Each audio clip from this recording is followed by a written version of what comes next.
Bumili nga po pala ako sa TikTok ng hat. Ayan guys, so ang ganda niya, suot natin. Ayan nga po pala si Mami. Guys.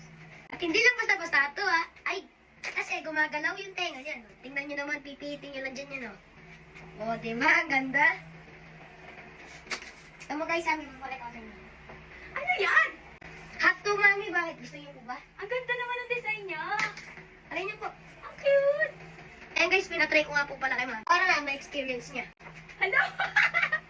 Hello, ang ganda. Grabe. Ang ganda. Siyempre, gusto mo ba yan? Iyakin mo eh. Ayaw yun eh. Kung gusto mo nito, Mami, bumalik ka nito sa Yellow Basket. Saan mo ba binili yan? Budget lang sa TikTok. Talaga? Baka mahal. Hindi.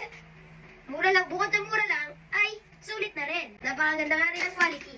Kapag sa mall nyo ito binili, naku, mahal. Perfect din po pala to pang regalo ha. Bilhin nyo na po yung little one nyo. Oh, alam nyo na, click the Yellow Basket. Yun lang. Thanks for watching. Bye-bye.